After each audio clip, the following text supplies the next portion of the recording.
I am sure many of you are familiar with the Why I'm Not a Feminist video by Lauren Southern.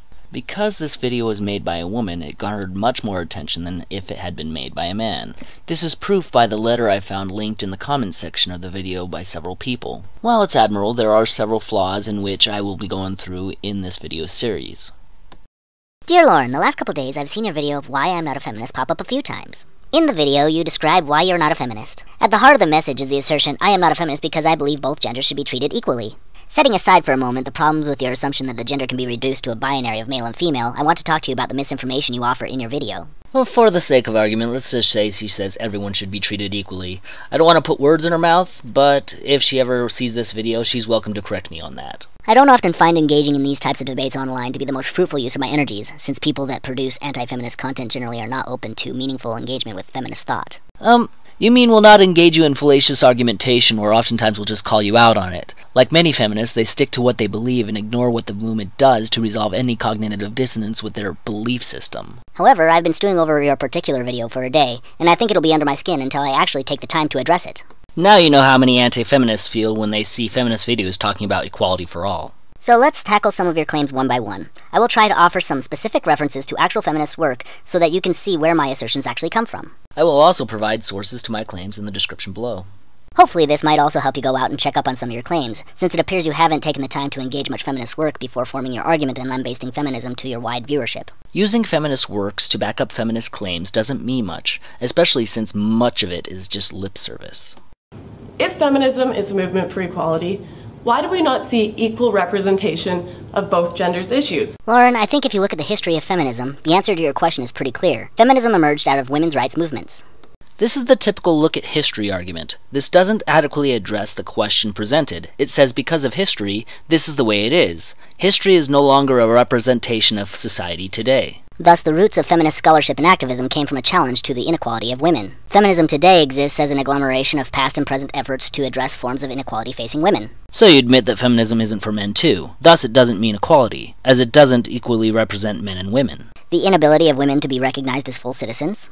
Citation for how this applies today. Women are recognized as full citizens just as men are. Women's lack of rights over their own body. Ever since Roe v. Wade in 1972, abortion has been a right. You are also narrow-minded to think that this debate is about controlling women's bodies, instead of looking at it from a pro-life standpoint that they believe the fetus has the right to life or the status of personhood. It has nothing to do with wanting to control women and their bodies. The argument would still stand if by some miracle men were able to get pregnant. Women's lack of protection from violence in their homes and on the streets. You fail to realize that men do not have this either. In fact, if you look at overall violence, men get the overwhelming majority of violence. At least the government is trying to pass laws to protect women specifically, which is why they passed the Violence Against Women Act. And even though the language of the law is gender neutral, we know why it was passed. It is only because of the 14th Amendment that makes the language gender neutral. I don't see any laws being passed in the name of men for their protection. And their unique experiences of violence in times of war. Really? You're going to pull Hillary Clinton here and say women are the greater victims in times of war? Yeah, I would call that pretty unique too, since nearly 98% of wartime deaths are male. Here's your sign. The restriction on women's ability to pursue the same opportunities as men. Citation needed. Women have the same opportunities as men. Women can pursue anything they want. Where in society is this being perpetuated? The gendered norms that constrain women's ability to freely express their gender, personalities, and their bodies. Nothing is constraining women from expressing their gender, personality, or body freely. At least no less so than men. The lack of attention and respect given to women's voices and experiences. Women's voices are completely respected. In fact, they're so respected, journalists without evidence to corroborate a story will believe a victim even though the story is proven to be false. Let's just say I bet I can find more examples of where women's experiences are respected more than men's than you can find the reverse. The devaluation of women's labor. Women's labor is not devalued. The pay gap has been debunked about 1 billion times. Women are not being paid less because of their gender. Please educate yourself on the variables that go into the pay gap. Studies below. The lack of freedom to love who they wish and the assumption of their heterosexuality. This is a non-issue and also doesn't only affect women. First world problems, I tell ya. The absence of women in the arenas of power where decisions are made about their lives. Nothing is stopping you from running for these positions of power. The absence of women in these arenas is actually the fault of women. But in a republic where we vote for people based on, I don't know, their policies and not their genitalia, if you can tell me you would vote for Sarah Palin for president because, hey, it's time that we have a woman president, I will accept that you care about equal representation in government over policies. And the pervasive inequality shaped by race, ethnicity, colonialism, citizenship, gender identity, sexuality, ability, and language that work alongside gender. Since feminists love to use the dictionary as proof of equality, let's see what the dictionary has to say. Oh, none of these have to do with feminism. As you hopefully know, all these issues remain deeply persistent sources of women's inequality.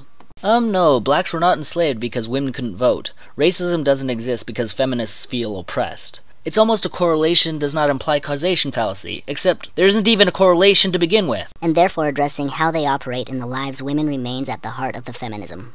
This does not mean that feminists hate men or they do not care when men are harmed, nor does it mean that feminists themselves are somehow sexist. There are real and serious inequalities that continue to face women. That still doesn't address the question, as men face serious inequalities too. And it is not unreasonable or sexist for a movement for gender equality to focus primarily on those problems. Would you tell those working to address radical inequality that they are racist unless they work to address all the problems facing white people? That statement is already problematic, but those people do not claim that they are fighting for all races. The NAACP, to name one specifically, represents the blacks and do not claim that they are a movement for everyone.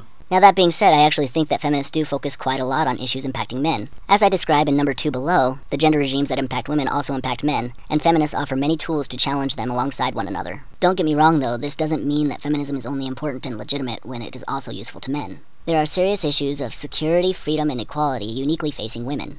And if you're only willing to support movements and confront these problems when they also benefit men, then you are missing the point. I think you are missing the point as people are holding feminism accountable to its claims. Until next time, subscribe, like, and comment.